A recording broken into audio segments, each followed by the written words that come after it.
CAG report అండి 2015 జనవరిలో పట్టిసీమ గురించి చంద్రబాబు నాయుడు గారు జీవో ఇష్యూ చేసిన రోజు నుంచి మనం ఏదైతే చెప్తూ వచ్చామో మనమని మిమ్మల్ని కూడా ఎందుకు అందులో పార్టీ చేస్తున్నానంటే నేను చెప్పిన దానికి మీరు సముచిత రీతిలో పబ్లిసిటీ ఇచ్చి నేను చెప్పిన దాంట్లో సత్యం ఉందని నమ్మారు కాబట్టి ఆ రోజున నేను చెప్పింది ప్రతిదీ కూడా బాగా ఫోకస్ చేసి ప్రజల ముందు తీసుకెళ్లారు. ఇప్పుడు దివాకర్ చెప్పినట్టు ఈ కాగ్ ఏదో ఎవరో మీ బంధువులు ఉన్నట్టుగా రాశారేంటండి అని అన్నాడు. ఇది అతను జోవియల్గా అన్నప్పటికీ మనం ఏదైతే చెప్తూ వచ్చామో అంకెలతో సహా యాజ్ ఇట్ ఈజ్గా కాగ్ అవే తప్పులు పట్టుకుని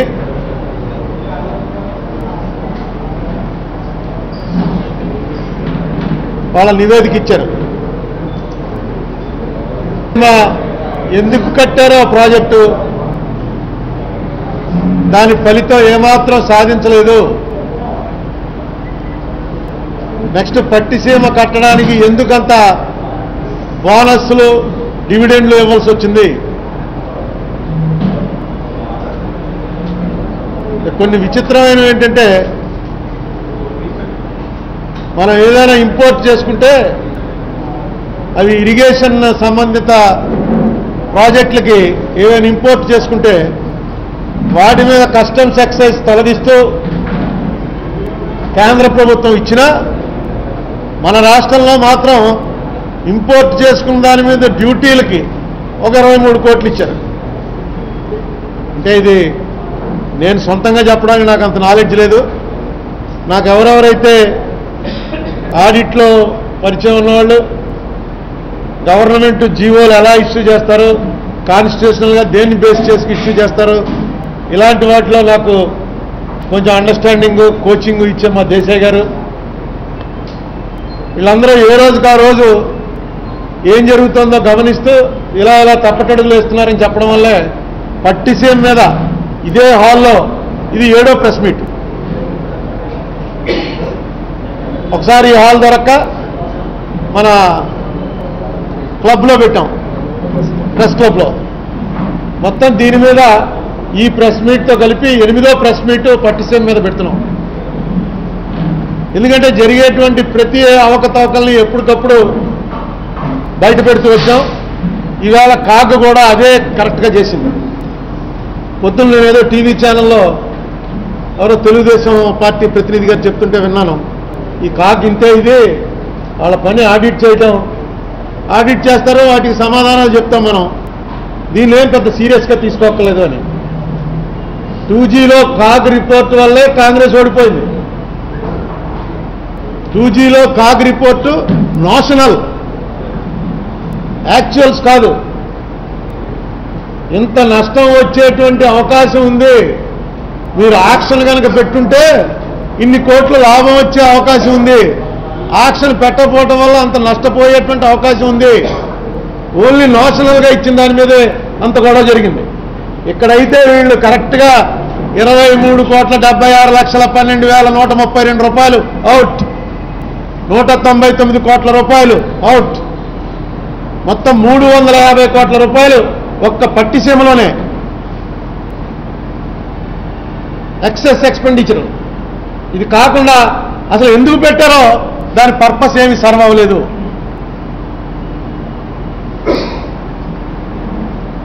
దీని మీద నేను రిక్వెస్ట్ చేసేది ఏంటంటే next stage public accounts committee అని ఉంటుంది. దీని మీద పబ్లిక్ అకౌంట్స్ కమిటీ వాళ్ళు సంబంధిత అధికారులను పిలిచి రివ్యూ చేస్తారు. ఆ రివ్యూ చేసేటప్పుడు ఈ మధ్య కొత్తగా నాకు తెలిసిన విషయం ఏంటంటే డిసెంబర్ 21వ తారీఖున 2 చాలా ఇంపార్టెంట్ కమిటీలు ఉన్నాయి మనకి. ఒకటి ఎస్టిమేట్స్ కమిటీ, ఒకటి పబ్లిక్ అకౌంట్స్ కమిటీ. మనకున్నటువంటి కన్వెన్షన్ ప్రకారం estimate committee chairman ruling party అతనే ఉంటాడు. ఇప్పుడు ప్రస్తుతం ఎవరంటే చైర్మన్ మొన్నటిదాకా మాతో ఎంపీ చేశాడు వేణుగోపాల్ రెడ్డి గారు, మోదుగుల వేణుగోపాల్ రెడ్డి గారు estimate committee chairman. PSC chairman Nagendranath Reddy, బుగ్గల రాజేంద్రనాథ్ అపోజిషన్కి ఇస్తారు. అది వీళ్ళిద్దరూ కూడా పోలవరం గురించి, పోలవరం ఎస్టిమేట్స్ గురించి, ఇరిగేషన్ మీద పద్ధతుల గురించి ఇద్దరు 20వ తారీఖు డిసెంబర్ నాడు ఒక నోటీస్ ఇచ్చారు. 17 జనవరి నాడు మీటింగ్ పెడుతున్నాం, అధికారులందరూ రండి అని. పొద్దున్నేమో ఎస్టిమేట్ కమిటీ మీటింగు, మళ్ళీ ఖర్చులు బత్యాలు అవి తగ్గించుకోవడం కోసం ఇలా అడ్జస్ట్ చేస్తూ ఉంటారు. మధ్యాహ్నం నుంచి పిఎస్సి మీటింగ్ పెట్టారు, పొద్దున్నేమో ఎస్టిమేట్ కమిటీ మీటింగ్ పెట్టారు. ఆఫీసర్లందరూ రావాలి కదా. పెడితే 17వ తారీఖు నాడు మొత్తం వీళ్ళందరూ ఎమ్మెల్యేలు ఎమ్మెల్సీలు, మన రాజమండ్రి సోమవీర్రాజు గారు కూడా ఎస్టిమేట్ కమిటీలో మెంబరు. వీళ్ళందరూ వెళ్తున్నారని తెలిసింది నాకు. తెలిసి ఎస్టిమేట్ కమిటీలో పోలవరం ఎస్టిమేట్లు ఎందుకు పెంచేశారో వీళ్ళు అడుగుతారు, వాళ్ళు చెప్తారు. మనం ఎవరన్నా సోమవీర్రాజు గారిని అడిగి ఏం జరిగింది అసలు ఎందుకు పెంచేశారంటే ఈయన చెప్తాడనే ఉద్దేశంతో నేనుంటే 17వ తారీఖున స్పీకర్ ఆఫీస్ నుంచి వాళ్ళకు నోటీస్ వచ్చింది. ఏమని? హైదరాబాద్లో ఏ మీటింగ్లో పెట్టద్దని స్పీకర్ గారు మీకు ఆదేశాలు ఇచ్చారు అని. 17వ తారీఖు ఎస్టిమేట్ కమిటీ మెంబర్లందరూ వెళ్ళారు, పిఎస్సి మెంబర్లందరూ వెళ్ళారు. మీటింగ్లో కూర్చున్నాక ఆఫీసర్లు ఎవడు లేడు. ఇదేంటంటే ఆఫీసర్లు ఎవరు లేరంటే ఆఫీసర్లని వెళ్ళొద్దని చెప్పి ఆదేశాలు వెళ్ళాట. 20వ తారీఖు డిసెంబర్ నాడు వాళ్ళు నోటీస్ ఇస్తే ఆఫీసర్లందరూ రావాల్సింది పోయి ఒక్క ఆఫీసర్ రాలా 2 మీటింగులకి. మెంబర్లు మాత్రం ఎమ్మెల్యేలు ఎమ్మెల్సీలు వీళ్ళందరూ వెళ్ళి కూర్చున్నారు. కూర్చుంటే అప్పుడు ఇచ్చారు నోటీస్. ఏమని? స్పీకర్ గారు నోటీస్ ఇచ్చారండి, మీకు హైదరాబాద్లో ఏ కమిటీ మీటింగ్లు జరగడానికి ఇల్లేదు, అమరావతిలో పెట్టుకోవాల్సిందే అని ఇచ్చారు అని స్పీకర్ గారు నోటీసు ఆ రోజు మీటింగ్కి వెళ్ళి కూర్చున్న వాళ్ళకి అందజేశారు. సరే, వీళ్ళు మీటింగ్లో కాసేపు బాధపడ్డారు. ఆ బాధపడ్డవన్నీ కూడా రికార్డ్ అయ్యాయి. కానీ నేను అనుకున్నాను ఒకవేళ స్పీకర్ గారు కమ్యూనికేషన్ డిలే అయి ఉంటుంది, కొంత లేట్ అవటం వల్ల వీళ్ళకి అందడంలో ఏ స్పీకర్ ఆఫీస్లో సెక్రటరీయో లేకపోతే తపాల్ భద్రతో ఎవరి వల్ల లేట్ అయి ఉంటుంది అనుకున్నాను. కానీ ఇది ఈ 2 కమిటీలకే. ప్రివిలేజ్ కమిటీ మాత్రం దాని తర్వాత రోజాను ఉంచాలా తీసేయాలా అని ప్రివిలేజ్ కమిటీ మాత్రం దాని తర్వాత అక్కడే మీట్ అవుతుంది, హైదరాబాద్లోనే మీట్ అవుతుంది. ఎస్టిమేట్ కమిటీ పిఎస్సి కమిటీలు అంటే ఒక్కొక్క కమిటీల్ని కాన్స్టిట్యూషనల్గా ఆ కమిటీలకు ఉన్నటువంటి ఏదైతే బలం ఉందో వాటిని నిర్వీర్యం చేసుకుంటూ రావటం. ఎవరైనా ఆఫీసర్ని సంతకం పెట్టమంటే సార్ ఇంత దీని మీద సంతకం పెడితే నేను నా చేతులు కాలిపోతాయి సార్ అన్నాడు అనుకోండి, ఎవడా నీ చేతులు కాల్చేది? రేపు ఎస్టిమేట్ కమిటీ పబ్లిక్ అకౌంట్స్ కమిటీలో నిలబెట్టేస్తారు సార్, మమ్మల్ని రిపోర్ట్ రాసేస్తారు సార్ అంటే ఆ మీటింగ్లకి మీరు వెళ్ళక్కర్లేదు, సరేనా? మళ్ళీ మీ పని మీరు చూసుకోండి, అసలు ఆ మీటింగ్లకే మీరు పోక్కర్లేదు. అలా నడుస్తోంది ప్రభుత్వం. నేను ఎప్పుడూ వెళ్ళలేదు. వీళ్ళందరూ ఎమ్మెల్యేలను కమిటీ చైర్మన్లు వెళ్ళి కూర్చోప్పుడు నేను కూడా కమిటీకి చైర్మన్ చేశాను. వీళ్ళందరూ వెళ్ళి కూర్చోవడం ఏంటి? ఆఫీసర్లు ఎవడో ఎందుకు రాలేదే అంటే అప్పుడు ఎవడో తీసుకొచ్చి ఇక్కడికి రావద్దన్నారండి, మిమ్మల్ని కూడా ఇక్కడ మీటింగ్ పెట్టద్దన్నారని. రేపు ఈ పట్టిసీమ విషయం వచ్చినప్పుడు కూడా అలా ఏదో డేట్ తేడానో లేకపోతే మీరు బట్టలు సరిగ్గా వేసుకురాలేదనో మైకులు పనిచేయట్లేదనో కమిటీ మీటింగ్ క్యాన్సిల్ చేసేయకుండా పట్టుబట్టి కమిటీ మీటింగ్ పెట్టించి ఈ పట్టిసీమ మీద ఎందుకు ఈ రకంగా కాగ్లో చెప్పినటువంటి తప్పులకి అధికారుల నుంచి సమాధానాలు రాబట్టవలసినటువంటి బాధ్యత పబ్లిక్ అకౌంట్స్ కమిటీ మీద ఉందని మీ మూలంగా వాళ్ళకి తెలియజేస్తున్నాను. ఇది చిన్న విషయం కాదు. ఎందుకంటే ఒక్క పట్టిసీమ అన్నదాన్నే పట్టుకుని చంద్రబాబు నాయుడు గారు అంత ప్రచారం చేస్తారంటే మొన్న 29వ తారీఖున పేపర్లో వచ్చింది, రైతులందరూ పాయసం తయారు చేసుకుని పట్టుకెళ్ళి ఇచ్చారట. ఏంటంటే మీరు పట్టిసీమ ద్వారా ఇచ్చిన గోదావరి నీళ్ల వల్ల మా పంటలు పండి ఆ ధాన్యంలో దాన్ని బియ్యం చేసి ఆ బియ్యంతో పాయసం చేశాం, ఇదిగో మీకు పెట్టడానికి వచ్చామని రైతులు వచ్చారు. వస్తే ఈయనేమన్నాడంటే పట్టిసీమని విమర్శించే వాళ్ళకి తగిన బుద్ధి చెప్పండి, ఇక్కడ బుచ్చే చౌదరి గారేమో ఆ బ్యారేజ్ మీదకి వచ్చామంటే తల్లి తగలేస్తారని ఈయనేమో నాటు భాషలో ఈయన చెప్పాడు. సీఎం గారేమో బుద్ధి చెప్పాలట. ఇక కాదు వాళ్ళకి చెప్పండి బుద్ధి. పట్టుకెళ్ళి కాగుని పట్టుకుని తనండి. ఏంటో ఇలా రాసేవాని మేము నిజమని అనుకున్నాం చెప్తాం. నేను ముందు నుంచి చెప్తున్నాను. నా తప్పైతే మీరు నిజం చెప్పండి. నేను చెప్పేది అబద్ధం, నువ్వు నిజం చెప్పు. అరే నువ్వు నిజం చెప్పు, నన్ను తల్లి తగలేస్తారు. నీకేం తెలుసు? మీరిచ్చిన రికార్డులు బట్టే కదా నువ్వు ఏం మాట్లాడినా. నేను ఏ పార్టీలో లేను, నాకు ఏ పార్టీ వాళ్ళు మెటీరియల్ పంపించరు. గవర్నమెంట్ వెబ్సైట్లో ఏదైతే పెడుతున్నారో AP.government.gov.in అని ఏదైతే మీ వెబ్సైట్ ఉందో దాంట్లోకి వెళ్ళి ఇరిగేషన్ అని కొట్టి పట్టిసేమని కొట్టి ఎక్కడెక్కడ అన్ని ఏ రోజున ఏ వాటర్ తోడారా అంటే అన్ని క్లియర్గా పెడుతున్నారు. వాటిని బట్టే మేము మాట్లాడుతున్నాం. మీరు పట్టిసీమ నుంచి ఇక్కడి నుంచి తోడిన వాటర్ ఇంకొక 6 TMC కృష్ణ నీరుతోటి కలిపి సముద్రంలో పోయింది. ఇది మీరు ఇచ్చిన లెక్క. ఇది అబద్ధమా? లేకపోతే చెప్పండి మీరు ఫలానా రోజున కృష్ణలో ప్రవాహం లేని రోజున మేము పట్టిసీమ నుంచి గోదావరి నీళ్ళు తీసుకెళ్ళి ఇచ్చాం. చెప్పా డేట్ ఏదో ఉంది కదా ఇక్కడ రికార్డ్ అయ్యి. అన్ని మీ రికార్డులే కదా. ఈవేళ పట్టిసీమ ఇంత నిరర్థకమైనటువంటి ప్రాజెక్టు అని కాగు వాళ్ళు కూడా చెప్పారు. కాబట్టి దీనికి సమాధానం చెప్పవలసినటువంటి బాధ్యత ఉంది. సమాధానం రాబట్టవలసినటువంటి బాధ్యత ప్రతిపక్షం లీడింగ్లో ఉన్నటువంటి PAC మీద ఉంది. అది చేసి యథార్థంగా ఏం జరిగింది అన్నది ప్రజల ముందు పెట్టాలి. నేను ఎందుకు చెప్తున్నానంటే నాకు ఇందులో రాజకీయ బెనిఫిట్ అని కాదు. మొన్న చంద్రబాబు నాయుడు గారు ఒక చాలా గొప్ప మాట అన్నాడు. నాకేం ఇంట్రెస్ట్ లేదు, గాంధీ గారు అంబేద్కర్ ఆ పక్కన నా ఫోటో కూడా ఉండాలి, వాళ్ళలాగే నేను కూడా శాశ్వతంగా గుర్తింపు పొందాలి అన్న మాట అలా నిజంగా నేను దాన్ని ఇన్వైట్ చేస్తున్నాను. ఎందుకంటే పొలిటీషియన్కి ఆశయం అన్నది నెక్స్ట్ ఎలక్షన్ ఎలా నెగ్గాలి అన్న ఆశయం కాకుండా నా కీర్తి కలకాలం ఎలా నిలిచిపోవాలి అనే ఆశయం ఉండడం అనేది దేశానికి రాష్ట్రానికి చాలా మంచిది. గాంధీ గారు ఏనాడు ఎలక్షన్ ఎలా నెగ్గాలన్న ఆలోచన చేయలే. అంబేద్కర్ గారు ఏనాడు అసలు ఎలక్షన్ నెగ్గలేదు. ఆ వేళ ఆయన బార్గెయిన్ చేస్తుంటే ఏ స్థానానికి వెళ్ళేవాడో ఎవరికీ తెలియదు. తన సెల్ఫ్ ఇంట్రెస్టే కావాలనుకుని అంబేద్కర్ అనుకుంటే ఏ స్థానానికి ప్రెసిడెంట్ ఆఫ్ ఇండియా స్థానానికి వెళ్ళి ఉండేవాడు ఆయన. కానీ ఆయనకు వచ్చింది ఒక సబ్జెక్ట్ మీద ఈ ప్రభుత్వం చేస్తున్న తప్పు అనుకున్నాడు. ప్రభుత్వం నుంచి రాజీనామా చేసి బయటకు వచ్చాడు. ఆయన కాంగ్రెస్ సభ్యుడు కాకపోయినా ఆయనకు ఉన్నటువంటి ఇంటలెక్చువల్ గ్రేట్నెస్ని ఇంటిగ్రిటీని పరిగణనలో తీసుకుని నెహ్రూ గారి క్యాబినెట్లోకి తీసుకున్నాడు. ఆయన క్యాబినెట్లో మాట వచ్చింది, తక్కువ రాజీనామా చేసి బయటకు వచ్చాడు ఆయన. అలాంటి వాళ్ళతో పోల్చుకున్నారు. కాబట్టి చంద్రబాబు నాయుడు గారిని అభినందిస్తూ కనీసం ఈ April 1 ఈవేళ అనకూడదు ఈ మాట, ఎందుకంటే ఇది ఫూలిష్గానే ఉంటుంది. కరప్షన్ హాలిడే ప్రకటించండి. రాబోయే 2 ఏళ్ళు ఆంధ్రప్రదేశ్ ప్రభుత్వం నో కరప్షన్. ఇప్పటిదాకా అన్ని ఏ పార్టీ కూడా డబ్బులు తీసుకోకుండా కలెక్షన్లు చేయకుండా ఏ పార్టీ నడవలేదు. ఇప్పటిదాకా జరిగిపోయిందేదో జరిగిపోయింది. ఈ వేళ నుంచి కరప్షన్ అన్నది లేదు అని హాలిడే ప్రకటించండి.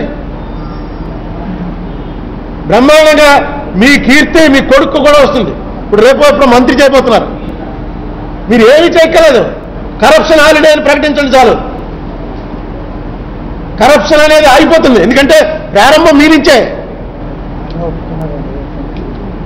ఆయన ఒప్పుకున్నాడు, ఎవరికి ఇంట్రెస్ట్ ఉంటాడు కాగితం పట్టుకొస్తాడు, దాని మీద సంతకం పెడుతుంటాను, దీంట్లో ప్రజలకేమీ లేదు, ఇక్కడ నా పని ఎలా తయారైందంటే ఎలా వస్తుందిరా నా దగ్గరికంటే ఎవరిదో ఇంట్రెస్ట్ ఉంటేనే కాగితం నా దగ్గరికి వస్తుందని డైరెక్ట్గా ఆయనే ఒప్పుకున్నాడు. మీరు ఇలా చేస్తూ గాంధీ పక్కన అంబేద్కర్ పక్కన మీ ఫోటో ఎందుకు పెడతారు? ఇంకా ప్రమాదకరమైన వ్యక్తుల పక్కన ఫోటో పెట్టే ప్రమాదం ఉంది.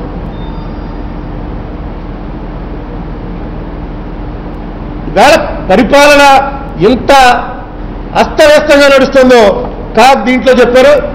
ఏంటో విచిత్రం. కాంగ్రెస్ పార్టీ అంటే అందరూ నవ్వుతారు.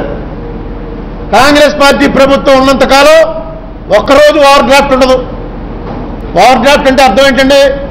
మన జేబులో డబ్బులు అయిపోతే అప్పు తెచ్చుకోవడం. ఒక్కరోజు వేస్ అండ్ మీన్స్లోకి వెళ్ళి కేంద్ర ప్రభుత్వం నుంచి తెచ్చుకోవడం ఉండదు. డైలీ ఉంటుంది, ఏ రోజు తెచ్చుకున్నారు ఏ రోజు తెచ్చుకోలేదని. తెలుగుదేశం ప్రభుత్వం గతంలో పరిపాలించినప్పుడు మళ్ళీ ఇప్పుడు 3 ఏళ్ళు అయింది, మళ్ళీ అదే గొడవ.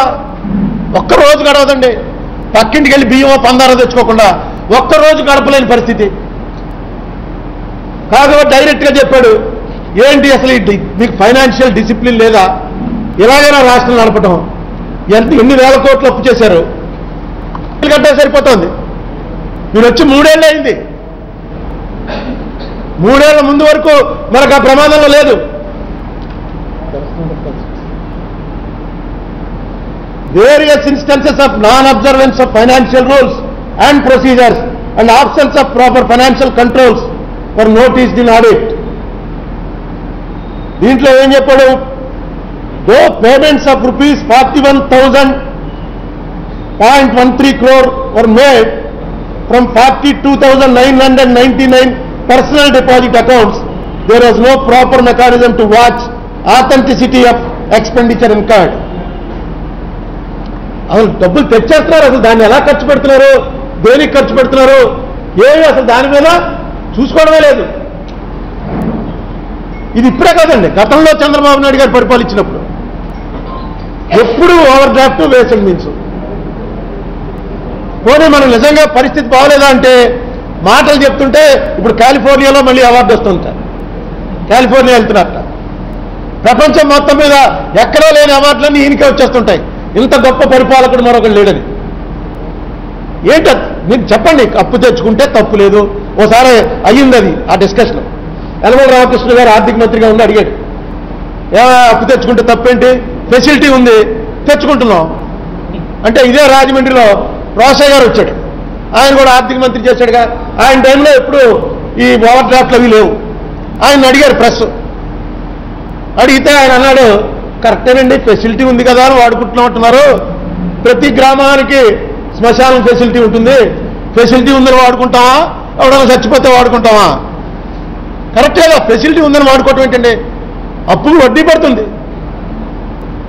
ఇంత అసలు ఒకరోజు కూడా అప్పు తేకుండా గడవకపోతే ఏంటి మీరు చేస్తున్న మేనేజ్మెంటు? అసలు ఏంటి రాష్ట్ర ప్రభుత్వం చేయాల్సిన పని ఏంటండి? ఇల్లు ఎలా అయితే ఇళ్ళని నడుపుతుందో అలాగే మనకు వచ్చే ఆదాయం ఎంత, మనం పెట్టే ఖర్చు ఏంటి, ఎలా ఖర్చు పెట్టుకుంటే దేని మీద ఎక్కువ ఖర్చు పెట్టుకోవాలి. ఇంట్లో కుర్రాడు ఉన్నాడు, హ్యాండిక్యాప్డ్ కుర్రాడు, వాడికి కొంచెం వాడు పని చేయలేడు కాబట్టి వాడికి డిస్కరేజ్ అవ్వకుండా వాడి మీద కొంచెం మందులకి దానికి ఎక్కువ ఖర్చు పెడతారు. ఏంటి వాడికే ఎక్కువ ఖర్చు పెడుతున్నావు, ఇంకో అన్నో తమ్ముడు ఏడవకుండా వాడిని బుచ్చగిస్తూ ఉంటారు, నీకేరా నువ్వు స్కూల్కి వెళ్తావు ఇంకోటి చేస్తామని. ఫ్యామిలీ అలా లాక్కుని వస్తూ డెవలప్ అవ్వాలి ఫ్యామిలీ అనే ఆలోచనతో చేయాలి. అలాగే కొత్తగా రాష్ట్రం ఏర్పడింది, ఈ రాష్ట్రానికి వచ్చే ఆదాయం ఎంత, ఈ రాష్ట్రానికి కేంద్రం నుంచి రావాల్సింది ఎంత, యాక్ట్ ప్రకారం రావాల్సింది ఎంత ఖర్చు పెట్టాలి, ఏవి ప్రయారిటీసు, ఏది ముందు పూర్తి చేస్తే రాష్ట్రానికి మంచిది. ఇదే రాష్ట్రం నడపడం అంటే, ప్రభుత్వం నడపడం అంటే ఇదే. రోజు అప్పు తెచ్చుకుని నడుపుతూ చేసిన ఖర్చుల్లో కూడా నిరర్థకమైనటువంటి ఖర్చు అని చెప్పి ఆడిట్ చెప్తుంటే, ఇండస్ట్రీలు వచ్చేస్తున్నాయనే ఒకటి కనపడదు, అవార్డులు మాత్రం వచ్చేస్తుంటాయి. ఎంతకాలం ఇంకా చంద్రబాబు నాయుడు గారికి అవసరం ఏంటి అని అడుగుతున్నాను. అది ఎందుకంటే ఆయన రికార్డుని ఈ స్టేట్లో కాదు ఈ దేశంలోనే ఎవడు బ్రేక్ చేయలేడు. మారిపోతున్న రాజకీయాల్లో ఈ దేశంలోనే ఆయన రికార్డుని ఎవడు బ్రేక్ చేయలేడు. ఈవేళ 2 మంచి పనులు చేయండి, చరిత్రలో ఉండిపోతారు. దేశమంతా ఒక మార్పు వస్తుంది, మీరు గమనించట్లేదు. దేశమంతా మోడీ అన్న మనిషి మళ్ళీ ఉత్తరప్రదేశ్లో నెగ్గినా, మోడీ అనే మనిషి ఎన్ని ఘోరాలు చేసినా, ఎన్ని మర్డర్ల ఆరోపణలు ఉన్న ఆయన మీద మళ్ళీ జనం ఓటేయడానికి ప్రధానమైన కారణం ఏంటంటే ఇతను కరప్ట్ కాదు, జనం నమ్మారు. ఇవాళ యోగి ఆదిత్యనాథ్ అన్నవాడిని తీసుకొచ్చి ఎందుకు ఒక సన్యాసిని పెట్టాడంటే అతను కరప్ట్ కాదు. తీసుకెళ్లి గోవాలో మెజార్టీ లేకపోయినా తిరుగుబాటు రాకుండా ఆ పరేకర్ అన్నవాడిని తీసుకెళ్ళి ఎందుకు పెట్టాడు, అతను కరప్ట్ కాదు. మాటికి ఎలక్షన్ ఎలా లెక్కేస్తున్నాడు నవీన్ పట్నాయక్, ఏముంది ఒరిస్సాలో అభివృద్ధి ఏమీ లేదు, కానీ అతనే నెగ్గుతున్నాడు. కారణం అతను కరప్ట్ కాదు. నితీష్ కుమార్ లల్లు యాదవ్లో ఇద్దరు కూడా బతికుండాలంటే ఎవరిని పెట్టాలరా సీఎం, లల్లు చెప్పిన వాడిని పెట్టాలా నితీష్ కుమార్ని పెట్టాలా అంటే నితీష్ కుమార్నే పెట్టాలని ఫైనల్గా సీట్లు ఎక్కువ లల్లుకి వచ్చాయి, నితీష్ కుమార్నే పెట్టారు. కారణం అతను కరప్ట్ కాదు. ఢిల్లీ కేజ్రీవాల్ అతనికి ఓటేసిన ఏకైక కారణం అతను కరప్ట్ కాదు. దేశంలో ఒక మార్పు వస్తుంది. ప్రజల్లో కరప్ట్ కానటువంటి మనుషులు అంటేనే ఒక గ్లామర్ వచ్చేటువంటి పరిస్థితి ఉంది. ఈవేళ మీరు ఎందుకు ఇంకా ఈ చిన్న చిన్న వాడిని సాటిస్ఫై చేయాలి, వీడిని సాటిస్ఫై చేయాలి, ఈ కాంట్రాక్ట్ వాడికి ఇవ్వాలి, వీడికి 100 కోట్లు ఎక్కువ ఇద్దాం, రేపు ఓటుకి 2000 ఇవ్వకపోతే అలాగా ప్రజలకి మనకు ఓటేయరు. ఈ ఆలోచనలు పక్కన పెట్టండి. మీకున్నటువంటి ప్రచార సామగ్రికి, మీకున్నటువంటి మ్యానిపులేషన్ పవర్స్కి 2 years కరప్షన్ హాలిడే ఇవ్వండి. దేశంలోనే అగ్రగామిగా నిలబడేటువంటి పరిస్థితి వస్తుంది. ప్రజలు కూడా శభాష్ అంటారు. కడపలో సీటు ఎమ్మెల్సీ సీటుకి 100 కోట్లు ఖర్చు పెట్టాడని ఒకడంటే కాదు, 200 ఒకడనే పరిస్థితి వస్తే ఎక్కడి నుంచి వచ్చాయి డబ్బంతాను? ఇదే కాకు పట్టిన తప్పులు పెట్టిన డబ్బే. ఎందుకు మీకు అవసరం ఏంటి? మీరు ఇంకా ఏం సాధించాలని? ఈ ఆఖరి రోజుల్లో అంటే ఆఖరి రోజులు అంటే ఈ గవర్నమెంట్ అయిపోవడానికి ఆఖరి రోజులు 2 ఏళ్ళు. ఈ 2 ఏళ్లలో చంద్రబాబు నాయుడు గారు ఆనెస్ట్ పొలిటీషియన్గా ఏదైతే ఆయన అసెంబ్లీలో ఈ మధ్య రోజు చెప్తున్నాడో, నీతి నీతి అని రోజు చెప్తున్నాడో, ఆ నీతి నిజంగా ఈయన చేసి చూపెట్టగలరా అనే పద్ధతిలో కనుక వెళ్ళినట్టయితే అందరూ ఓహో గ్రేట్, చంద్రబాబు నాయుడు అనేవాడు ఏదైనా సాధించగలరా అనేటువంటి పేరు తెచ్చుకోండి. ఆ పేరు తెచ్చుకోవడానికి ఎక్కడి నుంచైనా ఈ కాగ్ లాంటి వాళ్ళు ఏముంది, కాగ్ వచ్చి ఇంత డైరెక్ట్గా అకౌంట్ రాసేస్తే ఎంత బ్యాడ్ అండి. 2G మీద నేషనల్ లాడ్కే అంత బ్యాడ్ అడ్రస్ లేకుండా పోయింది కాంగ్రెస్. మీరు ఇంత క్లియర్గా ప్రతిదీ అసలు మీకు ఫైనాన్షియల్ డిసిప్లినే లేదు. ఏ ప్రాజెక్ట్ అయినా డబ్బుల కోసమే చేస్తున్నారు. ఆ రైతు రుణమాఫీ అన్నది ఉత్తినే, ఆ పెన్షన్లు ఇవ్వడం కూడా సరిగ్గా ఇవ్వట్లేదు. అన్నీ తప్పులే. దీని మీద సమాధానం చెప్పుకుంటా అంటున్నారు. సమాధానం చెప్పుకుంటారు. చెప్పుకున్న సమాధానం అవసరమైతే అసెంబ్లీలో పాస్ చేయించుకుంటారు. తినేస్తే తినేస్తాం, తప్పేంటి? అసెంబ్లీలో చెప్పండి, ఈ తినేయడం తప్పు అనే వాళ్ళు ఎంతమందో చెప్పండి అంటే వీళ్ళు ఎలాగో అప్పటికి వాకౌట్ చేసి బయటికి పోయి ఉంటారు. అపోజిషన్ వాళ్ళు వాళ్ళందరూ ఏకాగ్రంగా తినాలి తినాలి అని అరుస్తారు, తినాలి అని చెప్పి తీర్మానం చేస్తూ ఉంటారు. ఈ పరిస్థితిలోంచి బయటపెట్టవలసిందిగా కోరుతున్నాను. తర్వాత నిన్న మొన్న ఒక మంత్రి గారు చెప్పాడు, ఏమనంటే ఒక బ్రహ్మ రహస్యం ఒకటి చెప్పాడు ఆయన. Collective responsibility. మినిస్ట్రీ అంటే, క్యాబినెట్ అంటే కలెక్టివ్ రెస్పాన్సిబిలిటీ. ఏ మంత్రి తప్పు చేసినా అది ఇంకో మంత్రి మీద అందరూ కూడా క్యాబినెట్ అంతా బాధ్యులు అవుతారు. ఏదో అడిగారు చంద్రబాబు నాయుడు గారు, మీరు చూడటానికి ఎందుకు వెళ్ళలేదు చచ్చిపోతేనని జగన్మోహన్ రెడ్డి అడిగితే తక్కువ మంత్రి గారు లేచి ఏంటి ఆయన అంటే ఏంటి, మేమంతా మాలో ఏ ఒక్కడైనా క్యాబినెట్ వెళ్ళినట్టే, ఆ మాత్రం తెలియదా నీకు? క్యాబినెట్ అంటే కలెక్టివ్ రెస్పాన్సిబిలిటీ, జాయింట్ లయబిలిటీ, మేమందరం ఒకటే అని చెప్పాడు. నేను చాలా సంతోషించాను, ఎందుకంటే అది నిజం. కానీ అలా లేదు. ఇప్పుడు ఈయన రోజు లేచి ఏం తిడుతుంటాడు, రాజశేఖర రెడ్డి గవర్నమెంట్ కాంగ్రెస్ గవర్నమెంట్ తినేశారు, సర్వనాశనం చేస్తారు అని రోజు చంద్రబాబు నాయుడు గారు అంటూనే ఉంటాడు. రాజశేఖర రెడ్డి ఈయన చెప్పిన రూల్ ప్రకారం ఆ గవర్నమెంట్దే కలెక్టివ్ రెస్పాన్సిబిలిటీ అయితే నాకు వెంటనే గుర్తుకొచ్చే పేర్లు దివాకర్ రెడ్డి కానీ, గంటా కానీ, పితాని కానీ, వెంకటేష్ కానీ, తోట కానీ, శత్రుచర్ల కానీ, ఇంకా పేర్లు చాలా వస్తాయి. అప్పటికప్పుడు గుర్తొచ్చిన పేర్లు ఇవి. వీళ్ళందరూ కూడా మీ వైపే ఉన్నారు. అటే మంత్రులుగా పనిచేసిన వాళ్ళు మొత్తం ఈవేళ హౌస్లో ఉన్నవాళ్ళు, అక్కడ పార్లమెంట్లో కానీ ఇక్కడ అసెంబ్లీలో కానీ కాకుండా లెక్కేసుకుంటే అందరూ టీడీపీలోనే ఉన్నారు. వైఎస్ఆర్సీపీలో ఆ చిత్తూరు ఆయన ఒకడు ఉన్నాడు, ఆ పిల్లర్ రామచంద్రారెడ్డి మంత్రి చేసిన వాడు. ఇంకెవడో నాకు మంత్రి చేసిన వాళ్ళు శాసనసభలో నాకు ఎవడో కనపడలే. మంత్రులు చేసిన వాళ్ళు అందరూ ఎడపక్కనే ఉన్నారు. నువ్వు చెప్పిన కలెక్టివ్ రెస్పాన్సిబిలిటీ అయితే ముందే వాళ్ళని తీసుకెళ్ళి లోపలేయాలి. రాజశేఖర రెడ్డి చేసిన తప్పు అని నువ్వు ఖచ్చితంగా నమ్మినా, రోషయ్య తప్పు చేసినా, కిరణ్ కుమార్ తప్పు చేసినా, మంత్రివర్గానికి ఉమ్మడి బాధ్యత అయితే నీ పక్కనే ఉన్నవాడిని ముందు అడుగు, బాబు అందులో నీకెంత అందిందని. ఏదో ఒక అసెంబ్లీలు కూడా ఒక ఓట్లకి వెళ్ళినప్పుడు రాజకీయ వేదికలో ఏం మాట్లాడతారో అదే మాట్లాడేటువంటి పరిస్థితిలో ఉంటే ఎందుకు అనవసరం? దానికన్నా పొద్దున్నే డిబేట్లో కాస్త పాయింట్ రెడీ అయ్యి వస్తున్నారు. చిన్న చిన్న వాళ్ళు రేపు అసెంబ్లీలోకి వెళ్దామని వెళ్ళాక అది మర్చిపోతారు. చిన్న చిన్న వాళ్ళు తయారయ్యి ప్రిపేర్ అయ్యి వచ్చి బాగా మాడుతున్నారేమో అనిపిస్తుంది. అసెంబ్లీలో జరుగుతున్నది చూస్తే ఏమంతా మోనోలా ఏకపాత్రాభినయం. ఇక ముందైనా ఈ కాగ్ అనేది ఒక కాన్స్టిట్యూషనల్ బాడీ కాబట్టి ఈ కాగ్ నివేదిక మీద ముఖ్యమంత్రి గారు, ఇతర మంత్రులు ఎలాగ దీని గురించి చర్చించి రిప్లైస్ తయారు చేసి పంపిస్తారు ఆఫీసర్ని. అప్పుడే చేసిన తప్పులు కూడా ఒక్కసారి పునశ్చరణ చేసుకుని మళ్ళీ రిపీట్ అవ్వకుండా ఉండేలా చేసి, నేను అడిగింది కొంచెం పోనీ ఓ 20% ట్యాక్స్ హాలిడే ఇవ్వండి, కరప్షన్ హాలిడే 20% ఇవ్వండి. ఆ హాలిడే ఇచ్చినట్టయితే, ఎందుకంటే ట్యాక్స్ లాగా అయిపోయింది కరప్షన్ కూడా, ఖచ్చితంగా కట్టి తీరవలసిందే అన్న పద్ధతిలోకి వచ్చింది.